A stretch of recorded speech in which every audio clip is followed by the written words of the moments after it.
할렐루야, 성도 여러분, 주님의 이름으로 문안드립니다. 하나님의 은혜와 평강이 여러분의 가정에 넘쳐나기를 바랍니다. 오늘 말씀은 창세기 1장 1절에서부터 3절까지의 말씀을 정하고 나는 작은 창조자라는 제목으로 함께 하나님의 말씀을 묵상합니다.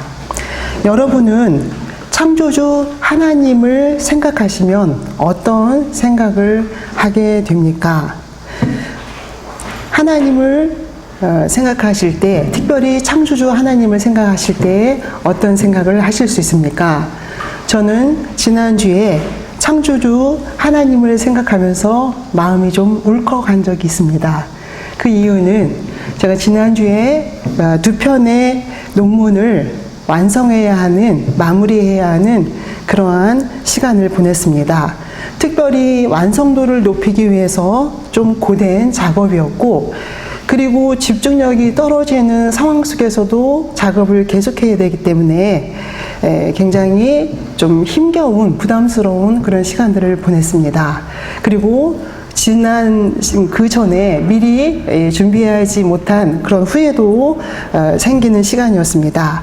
그러면서 마음속에 하나님께서 우리에게 우리 일상 속에서 창조의 기쁨을 주셨구나. 그리고 창조의 아름다움에 참여할 수 있도록 우리를 하나님의 창조 사역에 초대하셨구나. 그런 생각을 할 수 있었습니다. 아, 이게 인생이구나. 이런 생각을 할 수 있었습니다. 그렇습니다. 우리는 창조주 하나님과 많이 닮았다는 생각을 하게 됩니다. 그러면서 창조주 하나님께서 특별히 우리에게 하나님의 창조를 통해서 하고 싶은 이야기가 무엇이고, 우리는 그것을 통해서 어떤 것을 배워야 하며 우리의 삶에 어떻게 우리 삶을 더욱 풍성하기 위해서 어떻게 적용할 수 있을까를 한번 같이 묵상하려고 합니다. 창세기 1장은 창조의 시작입니다. 창조의 시작을 알리는 창세기 1장은 이렇게 시작되고 있습니다. 태초에 하나님이 천지를 창조하시니라. 이렇게 장엄한 창조의 시작을 알리는 이 출발점을 우리는 함께 묵상하면서 특별히 창조의 시작, 그리고 또 그 첫 번째 단계를 함께 묵상하고자 합니다. 우리가 주일학교에서나 또 성도들의 성경 퀴즈에서 하나님이 가장 먼저 지으신 것은 무엇일까요? 이렇게 질문했을 때 우리는 아마 한순간도 망설이지 않고 빛을 창조했다는 말을 한 목소리로 이야기할 수 있을 것 같습니다. 그래서 우리는 하나님이 태초에 천지를 창조하셨는데 그 시작의 출발점을 빛을 창조하는 것으로 생각하고 있습니다.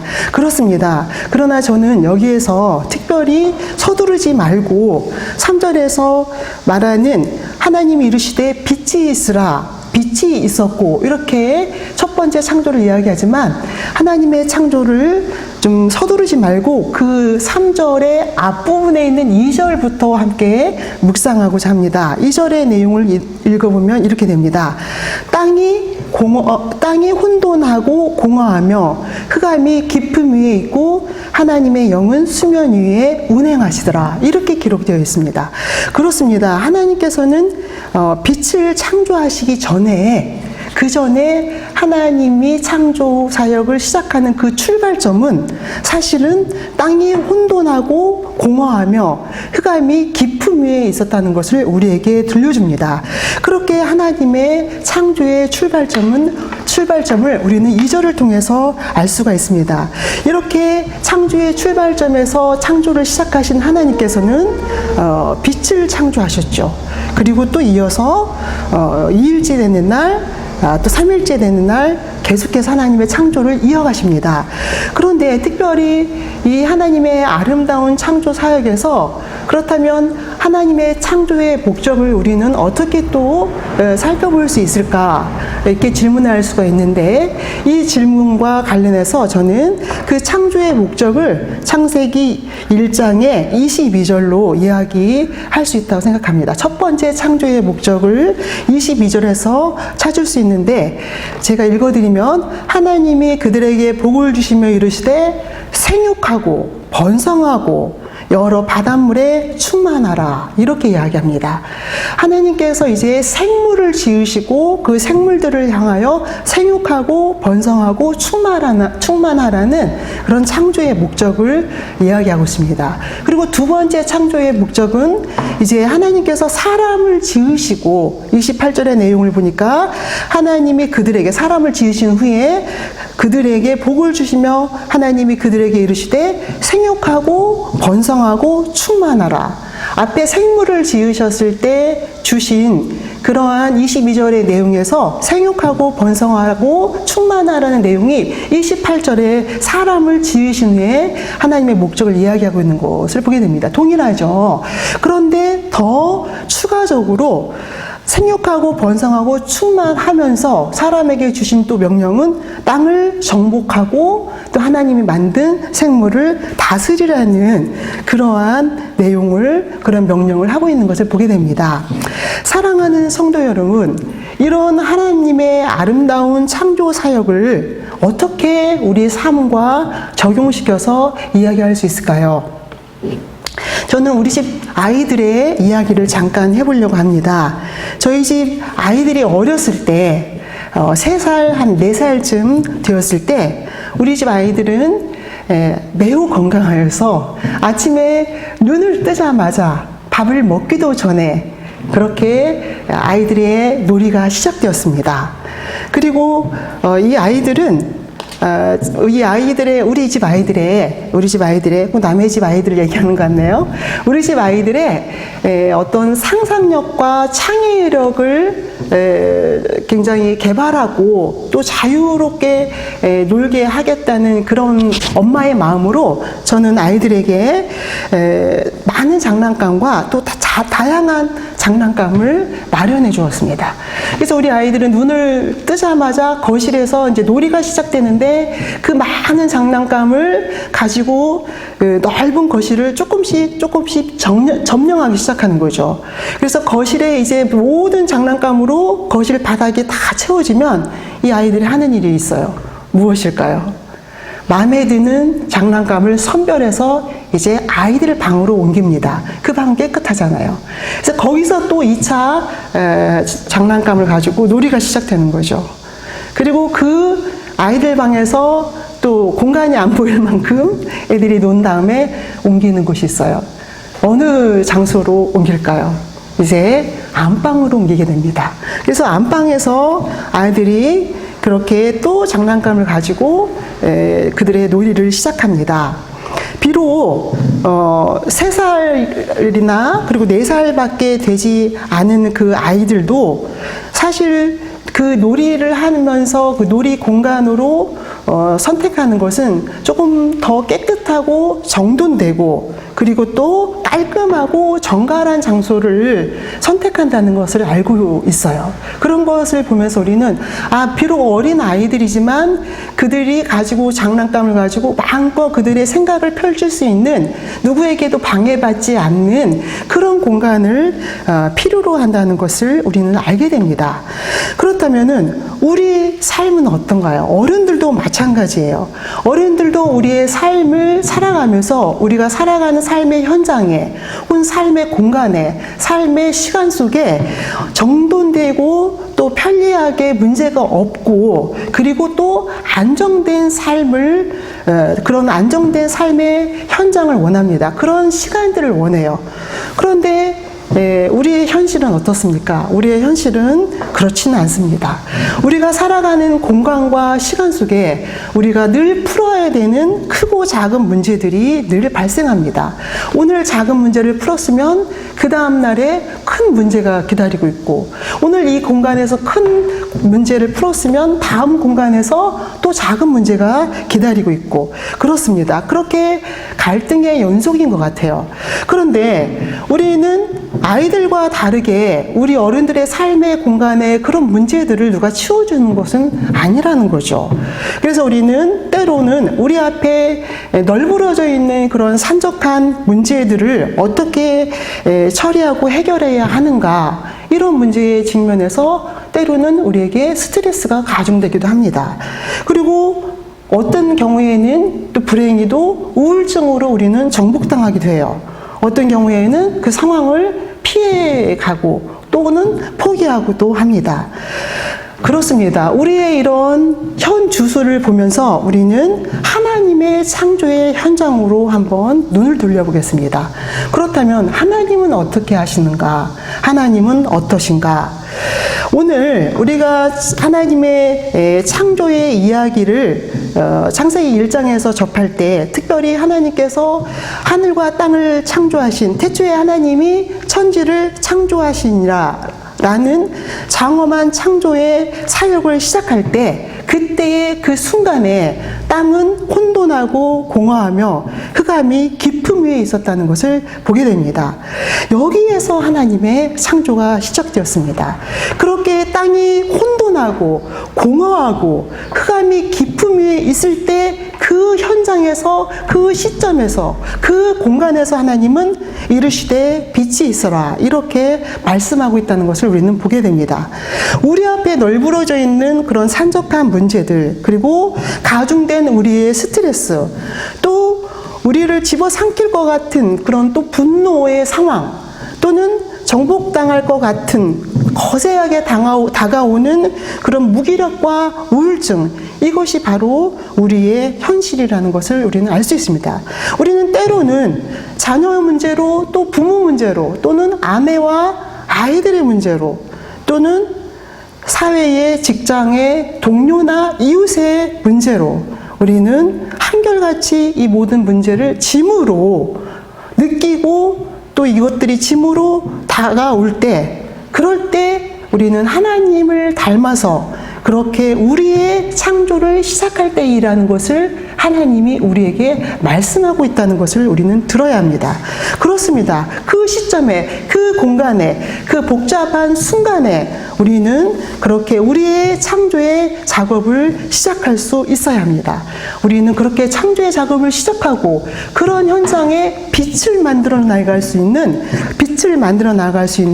그런 하나님의 사람이 되어야 합니다. 하나님이 그렇게 했던 것처럼 말입니다. 왜냐하면 하나님은 우리를 그러한 존재로 만드셨기 때문이에요. 26절에서 27절까지의 내용을 보면, 창세기 26절에서 27절까지의 내용을 보면, 하나님이 이르시되 하나님의 형상을 따라 하나님의 모양대로 하나님이 우리를 만들었다는 것을 이야기하고 있습니다.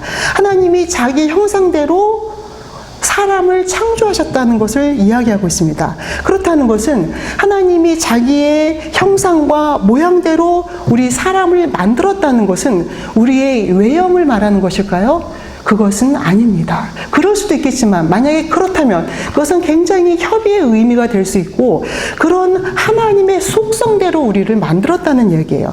하나님이 그렇게 창조주이기 때문에 우리 또한 하나님을 닮은 또 하나의 작은 창조자라는 것을 우리는 고백할 수 있습니다. 그렇습니다. 그래서 우리는 하나님을 닮아서, 그렇게 하나님께서 땅이 공허하고 혼돈 가운데 있으며 흑암이 깊은 가운데 있을 때, 그 현장에, 그 순간에, 그 시간에 빛을 창조하신 것처럼 우리 또한 그분을 닮아서 오늘 작은 창조자로 서야 합니다. 우리 앞에 널브러져 있는 산적한 문제들, 또 가중된 우리의 스트레스, 또 우리를 집어삼킬 것 같은 그런 분노와, 또 우리를 거세게 다가와서 정복할 것 같은 그런 우울증의 상황과 그런 현실을 우리는 빛으로 만들어가는 재료로, 도구로 사용할 수 있어야 된다는 것을 오늘 성서는 이야기합니다. 그렇습니다. 그렇게 그것이 바로 창조의 역동성이고 이렇게 하나님을 닮은 작은 창조로서의 삶이라는 것을 우리에게 이야기합니다. 그렇게 창조의 기쁨과 감사와 보람을 경험할 수 있는 창조자의 삶을, 작은 창조자의 삶을, 또 하나의 창조자의 삶을 살아갈 수 있는 여러분들이 되시기를 축원합니다. 두 번째 이제 이야기를 소개해 드리고자 합니다. 하나님의 창조와 관련해서 저는 두 번째 이야기를 에레미야 18장 1절에서부터 6절까지의 내용으로 함께 묵상을 하고자 합니다. 에레미야 18장 1절에서부터 6절까지의 내용을 간단하게 말씀을 드린다면 하나님을 토기장으로 이야기하고 그리고 진흙으로 그릇을 만든 토기장으로 이야기하고 우리는 그분의 토기장에 의해서 만들어지는 그릇으로 이야기하고 있는 것을 보게 됩니다. 이 말씀의 시대적인 배경은 하나님이 너무나 타락하고 패역한 이스라엘을 보면서 이제 그 이스라엘을 보면서 또 그 이스라엘로 인해서 절망한 에레미야에게 하나님은 토기장이가 토기를 만드는 모습을 보여주게 됩니다. 그 이유는 그렇게 에레미야에게 토기장이가 토기를 만드는 모습을 보여주는 그 이유, 그 목적은 이스라엘이 이미 희망이 없는 그런 운명의 주인공이었고 그리고 또 특별히 이스라엘이 정치적이고 또 경제적이고 사회적으로 굉장히 피폐한, 그래서 하나님 손에서 벗어나서 죄악이 관영한 그런 이스라엘을 본 에레미야 예언자 눈에는 이미 가망성이 없어 보였던 거예요. 그 절망 자체였던 거죠. 그런 에레미야에게 이제 하나님이 토기장의 집으로 인도하는 내용이 바로 에레미야서 18장 1절에서부터 6절까지의 내용입니다. 그래서 거기서 이제 에레미야는 토기장의 작업을 관찰하게 되죠. 그런데 특별히 18장 1절에서부터 6절까지 이어지는 그 내용에서 4절의 내용을 보면 이렇게 되어 있습니다. 진흙으로 만든 그릇이 토기장의 손에서 터지매 그가 그것으로 자기 의견에 좋은 대로 다시 그릇을 만들더라. 이런 내용으로 되어 있습니다. 이 내용은 어떤 것을 의미할까요? 망가진 그릇, 이미 작품을 그래서 토기장의 손에선 터지지만 다시 빚어서 다른 그릇을 만드는 토기장이의 모습을 에레미야가 보게 됩니다. 이것은 어떤 것을 이야기할 수 있을까요?